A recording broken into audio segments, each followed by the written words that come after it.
Moi, je me sens un peu perdu devant un tel bain d'intelligence. Mais je promets que dès que je serai à la retraite, je passerai beaucoup plus de temps avec le Lab Recherche Environnement. Donc bonjour à toutes, bonjour à tous et merci de votre participation. Je ne suis pas sûr qu'on ait jamais eu autant de monde que cette année, donc c'est formidable. Juste quelques réflexions tout à l'heure sur la présentation de Révilo. Je suis arrivé juste avant.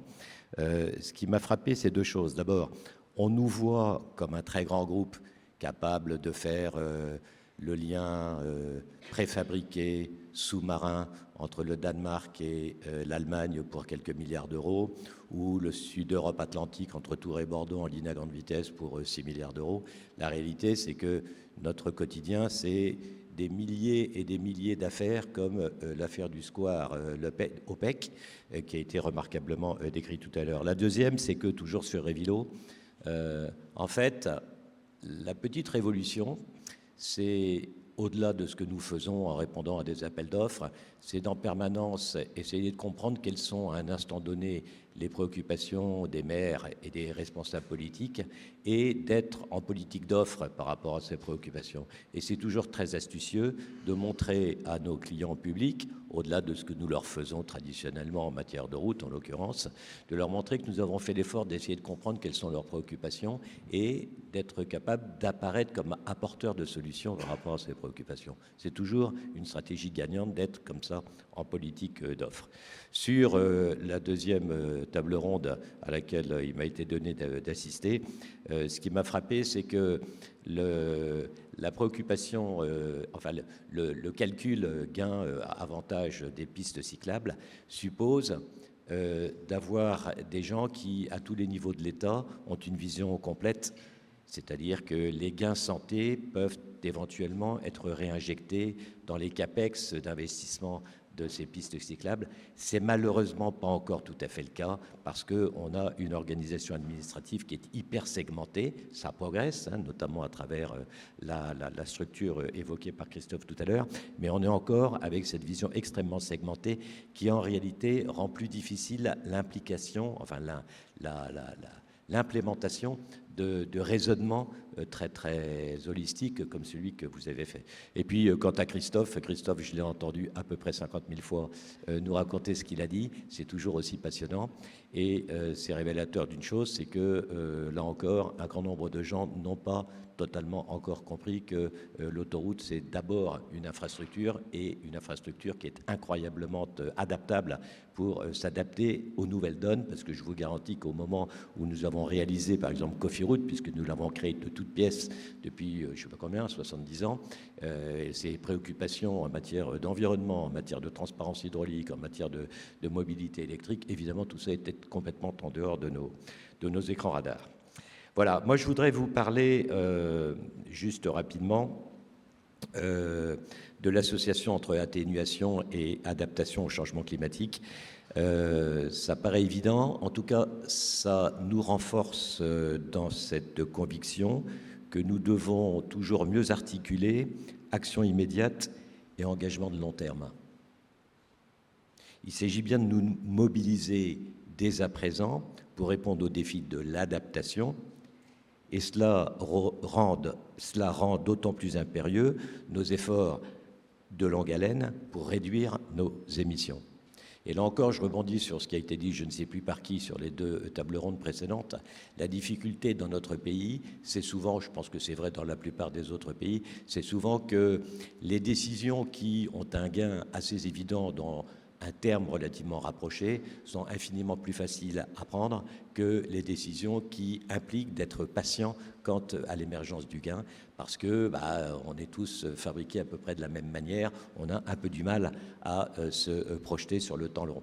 Je vais en profiter puisque j'ai le micro et je vais le garder un certain temps. C'est ce qui me frappe par exemple dans la problématique énergétique actuelle.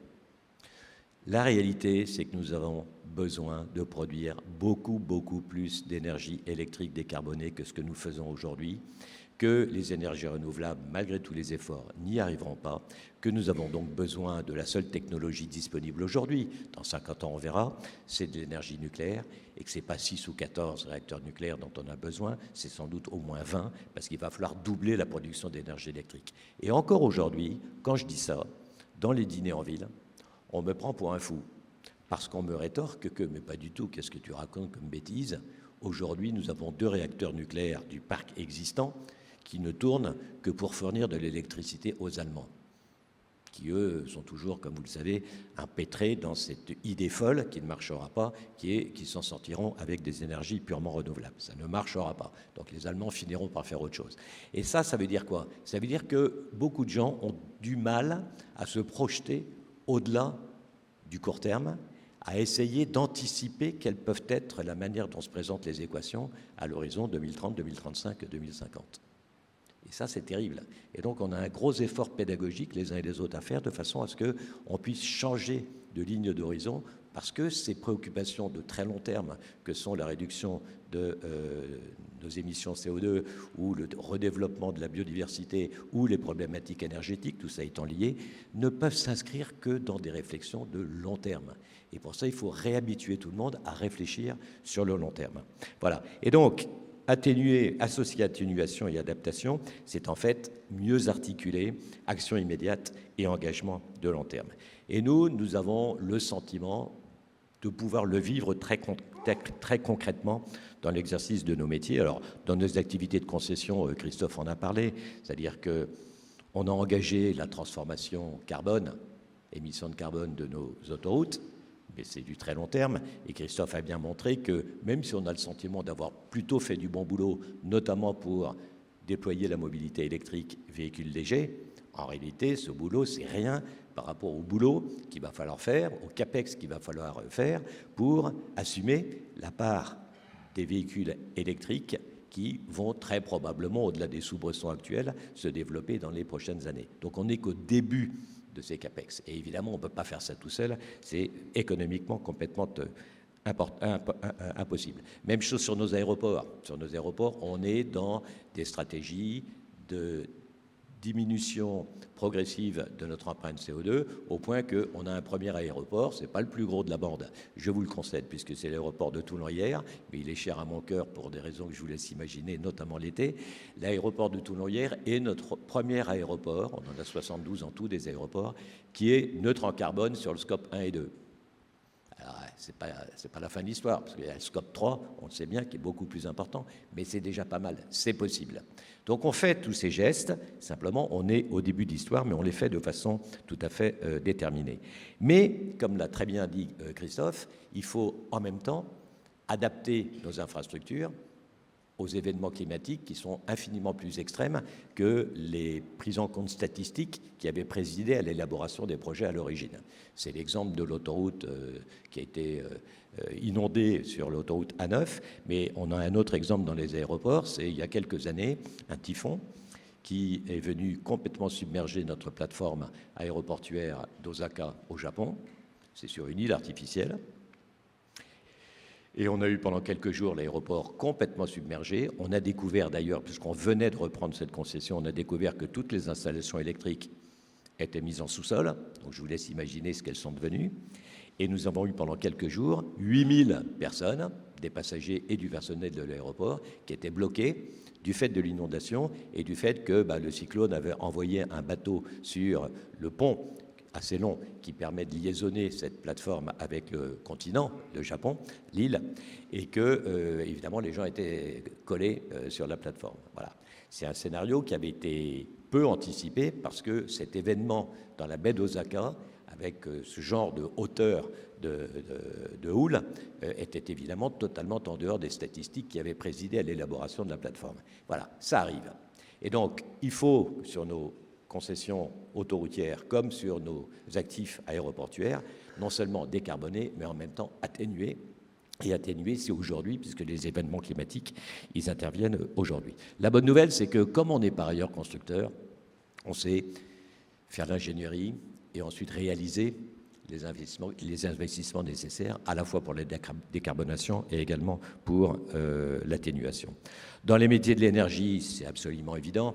C'est absolument évident parce qu'en réalité, le métier de plus en plus de nos camarades des branches énergie, qui s'appellent Vinci Énergie et Cobra, sont des gens qui en réalité proposent à leurs propres clients des outils permettant d'améliorer la performance énergétique, bien sûr, mais également d'améliorer leur empreinte CO2. Au point que, dans certains cas, on va jusqu'à, lorsqu'on propose une solution à un client, même s'il ne l'a pas demandé, on lui calcule l'empreinte CO2 de notre intervention, en prenant tout en compte, mais on lui calcule aussi la réduction de son empreinte CO2 induite par ce que nous allons lui faire. Et on lui garantit que le solde entre les émissions de CO2 induites par nos interventions, les camionnettes de nos techniciens, les matériels qu'on va installer, est plus que compensé par la réduction de l'empreinte CO2 du fait de l'amélioration de la performance du process qui a été rendu possible grâce à ce que nous lui avons proposé. Et donc, c'est la raison pour laquelle, parce qu'on a bien compris ça depuis quelques années, que nous avons boosté cette branche énergie qui, cette année, en 2024, va représenter quand même 27 milliards d'euros de chiffre d'affaires. On est devenu un grand, si ce n'est le grand, de tout ce qui est ingénierie, maintenance, optimisation, communication, intelligence artificielle, cloud, et j'en passe sans doute, dans ce monde de l'électricité courant fort ou courant faible pour ce qui concerne l'informatique. Dans les métiers de la construction, c'est pareil. Je vous cite un peu en vrac quelques exemples. D'abord, il se confirme que dans des pays comme la Grande-Bretagne, le monde de la construction, aujourd'hui, est alimenté à plus de 50% par des investissements qui sont la directe conséquence de la problématique environnementale et de la problématique d'atténuation et d'adaptation. 50%. Lorsqu'on fait la ligne HS2 en Grande-Bretagne, lorsqu'on a fait à l'époque Crossrail, c'est-à-dire lorsqu'on met en place des infrastructures permettant de faire en sorte que les Londoniens, de cette grande partie de la Grande-Bretagne, n'utilisent plus leur voiture, mais utilisent des réseaux de transport en commun, évidemment, on va dans le sens d'une meilleure prise en compte de l'environnement et de la réduction de l'empreinte CO2. Mais on fait aussi beaucoup de choses en matière d'adaptation. Par exemple, lorsque l'on crée, toujours à Londres, un réseau souterrain énorme, fait avec des grands puits et des grands tunnels, qui n'a comme objectif que de stocker provisoirement les eaux d'orage, de façon à ce qu'elles soient ensuite libérées dans la Tamise, de façon progressive, de façon à ne pas générer instantanément une pollution massive de la Tamise. Et donc ce qui est intéressant, c'est que ce monde de la construction, en réalité, il est de plus en plus, Grande-Bretagne 50%, la France aujourd'hui un petit peu moins, il est de plus en plus en réalité drivé par des préoccupations de réduction de notre empreinte environnementale et d'investissement, d'adaptation au changement climatique. Voilà. Répondre à tous ces enjeux qui sont très imbriqués de l'atténuation et de l'adaptation au changement climatique, y répondre en raisonnant long terme, hein, vous m'avez compris, et nous sommes des gens de long terme, probablement du fait de notre implication dans des métiers de concession qui souvent nous projettent sur des décennies, voire l'éternité. La plateforme aéroportuaire de Gatwick, c'est ce qu'on appelle un freehold, c'est-à-dire que dans 3000 ans, nous serons toujours propriétaires de Gatwick. Je ne suis pas sûr qu'il y aura encore beaucoup d'avions, mais en tout cas, je ne sais pas, on le transforme en terrain de golf, ils aiment bien ça, les Anglais, que sais-je, mais souvent les concessions, vous vous inscrivez dans le temps long. Lorsqu'on fait la ligne à grande vitesse Tours-Bordeaux, la ligne LGV, on est responsable de cette ligne pendant 50 ans. Ça veut dire quoi? Ça veut dire qu'on prend le soin de faire les choses bien sur le plan environnemental parce qu'on sait qu'on va être regardé sous l'angle environnemental pendant 50 ans. On prend le soin d'avoir de bonnes relations avec toutes les parties prenantes autour de cette ligne parce qu'on sait qu'on va avoir ces gens-là en face de nous pendant 50 ans. Et donc ça change complètement l'ensemble de la manière dont nous faisons parce qu'on s'inscrit sur le temps long et on est responsable sur le temps long de cette infrastructure. L'autre point que je voudrais évoquer, je ne suis pas sûr de moi, donc si je suis challengé sur ce point, ne vous privez pas, c'est que je pense qu'il faut faire attention à ne pas s'en tenir à l'application stricte de la réglementation. Je voudrais juste prendre un exemple. Il y a quelques années, dans le bâtiment, la préoccupation, c'était la performance énergétique. Et donc, il y avait des réglementations qui avaient comme objectif d'améliorer la performance énergétique, de consommation énergétique des bâtiments. Et puis là-dessus, il y a très peu de temps, on s'est dit non, non, non. La performance énergétique, c'est quelque chose, mais il y a beaucoup plus important, c'est le CO2. Et donc, on a mis en place une réglementation qui s'appelle la RE 2020, qui a la caractéristique d'être de plus en plus exigeante. On va arriver là en 2025 à la deuxième étape d'exigence de la RE 2020. Et là, c'est focus exclusif sur le CO2, sur le cycle de vie. Mais nous savons bien que ces bâtiments, ces logements, ils sont occupés par des habitants et que ce qui est important, c'est la santé de ces habitants, c'est le bien-être de ces habitants. Je ne suis pas sûr qu'un focus exclusif sur le CO2, qui a comme conséquence d'avoir une inertie thermique moindre que si on avait mis des bons murs en pierre ou en je ne sais pas trop quoi, je ne suis pas sûr que dans le cadre d'événements climatiques extrêmes, on n'ait pas des problèmes de santé des habitants de ces logements. Et c'est grave parce que, comme quand on construit pour 50 ans, 70 ans, en réalité, un excès de focus des normes sur une problématique, l'énergie il y a quelque temps, le CO2 maintenant, a comme conséquence qu'on est collé pendant des décennies. Et donc, il va falloir qu'on ait une approche réglementaire, normative, qui soit un peu plus humble et qui intègre en réalité la totalité des facteurs, que ce soit la performance énergétique, que ce soit la performance CO2, mais que ce soit aussi la santé des occupants et leur capacité à s'adapter au développement des événements climatiques extrêmes, en gros des fortes chaleurs pour ce qui concerne les logements. Voilà. Ça veut dire que la prise en compte de la santé est évidemment quelque chose de fondamental. Moi, j'étais un peu dubitatif il y a quelques années lorsque, dans ces universités, on parlait de santé. Je me disais, bon, c'est un peu abusif, c'est un peu intellectuel, mais pas du tout. On est en plein dedans, notamment sur cet exemple d'adaptation et du confort des habitants de nos différentes infrastructures. Voilà.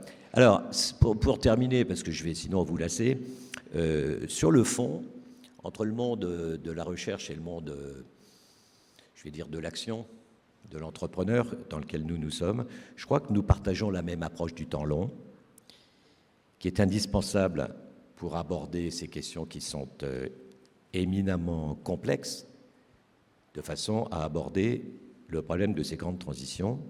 Et nous partageons aussi autre chose qui est, au fond, la même approche de la réalité, telle qu'elle est. On n'est pas des intellos, ni vous, ni nous. On est des gens qui nous attachons à aller prendre la réalité telle qu'elle est. Le travail des chercheurs, il repose sur une compréhension factuelle, approfondie des phénomènes, des données et des enjeux, en tenant compte évidemment de toutes les interrelations qui façonnent cette réalité. Et chez Vinci, face aux mêmes problématiques, nous sommes, nous aussi, tenus d'avoir une compréhension holistique des sujets, c'est ce que j'évoquais il y a quelques minutes, et pour construire des solutions viables sur le long terme, puisque je vous ai dit que nous étions des gens de temps long. Et pour ça, on a besoin des connaissances scientifiques élaborées par les chercheurs, nous avons besoin qu'ils nous éclairent par des analyses qui intègrent toutes les interactions à l'œuvre dans nos problématiques communes. Et en retour, parce que je pense qu'effectivement on peut apporter quelque chose, les chercheurs ils peuvent accéder aux données et aux terrains d'expérimentation que nous leur proposons afin d'ancrer leurs travaux dans le réel à partir de la vraie vie des bâtiments et des infrastructures. Et je trouve que ce que nous avons eu tout à l'heure l'illustre extraordinairement bien. On n'est pas sur de la recherche, disons, un peu éthérée, on est sur de la recherche qui vient s'ancrer, et c'est ça l'avantage du partenariat que nous avons entre le monde de la recherche et le monde de Vinci. Tout ça, ça fonctionne d'autant mieux que cette relation entre vous et nous s'inscrit également dans le temps long, puisque, comme l'a rappelé Maxime tout à l'heure, ce lab, qui ne s'appelait pas le lab à l'époque, nous l'avons créé en 2008. À l'époque, on l'appelait éco-conception des ensembles bâtis, ça fait erreur, et ça a pas mal évolué. Nous l'avons renouvelé pour la 3e fois l'année dernière, pour une période de 5 ans. On verra bien ce qu'on fait la fois d'après, ça va dépendre de la qualité de la coopération entre nos deux mondes. Aujourd'hui, en 2024, nous comptons 15 doctorants depuis le début de ce nouveau cycle. Au fil des années, notre partenariat il a fait naître de véritables communautés d'intérêt. On en a vu plusieurs exemples ce matin. Par ailleurs, il y a un nombre croissant de nos collaborateurs de notre côté qui s'investissent dans ce qu'on a appelé les groupes miroirs et les ateliers du lab, ou la montée en puissance du programme Recherche et Solutions, qui, pour moi, est une superbe illustration de l'efficacité de notre dispositif de R&D en réseau. La pertinence des travaux du lab, elle tient aussi à la qualité de sa gouvernance, qui a évolué particulièrement cette année, dans le sens d'un esprit d'équipe toujours plus affirmé. Et je voudrais également, pour ma part, remercier Charlotte pour les Mines de Paris, Patrick et Erwan pour AgroParisTech, et puis Nicolas pour l'École des Ponts, et puis bien sûr le magnifique, l'indispensable, l'incontournable Maxime, côté Vinci. Voilà, votre engagement à tous est absolument indispensable pour le bon fonctionnement et le bon développement de ce lab. Voilà, je voudrais enfin, pour terminer, je vous promets que c'est effectivement la fin, souligner l'importance, sous l'impulsion de Maxime, que nous donnons maintenant dans le groupe à l'accueil de doctorants au sein même de nos équipes, dans le cadre de l'excellent dispositif CIFRE. De temps en temps, la France fait des trucs vachement bien. Voilà, donc le CIFRE, c'est un truc qui est vachement bien. On en a déjà une trentaine, alors que l'intuition initiale de Maxime, elle date d'il y a 2 ans et demi. Bon, au début, il faut mettre de l'énergie, et puis ça vient. Et donc, à n'en pas douter, bientôt nous aurons 50 puissants. On en a déjà une trentaine. Et donc, j'encourage ceux des managers de Vinci qui sont dans la salle à en accueillir encore davantage. On est toujours gagnant quand on accueille un doctorant, comme à chaque fois qu'on fait l'effort de s'ouvrir à un autre monde. Que ce doctorant, d'ailleurs, vienne pour faire de la recherche, c'est très bien, mais que ce doctorant, ensuite, sorte du monde de la recherche pour nous faire un bon patron de business unit, à mon avis, c'est encore mieux. Parce qu'il va nous apporter à la fois l'humilité, la capacité de recul, le souci du détail, l'ancrage sur le réel, qui peuvent également très souvent nous faire du bien. Voilà, donc je crois qu'en conclusion, nous avons entre les mains un très bel outil pour poursuivre et amplifier notre collaboration avec ce lab recherche-environnement. Et à l'heure où l'urgence environnementale entraîne un re-engineering complet de nos métiers, sans aucun doute le plus gros effort de re-engineering que nous n'ayons jamais eu à fournir depuis plusieurs siècles, eh bien, je crois que dans ce contexte, notre partenariat est plus que jamais utile et nécessaire. C'est bien en faisant travailler ensemble le chercheur et l'ingénieur que nous sommes à l'état de l'art sur les solutions que nous développons déjà ensemble et que nous apporterons demain des réponses pérennes aux défis gigantesques que sont l'atténuation et l'adaptation au changement climatique. Je vous remercie et il est temps d'aller manger.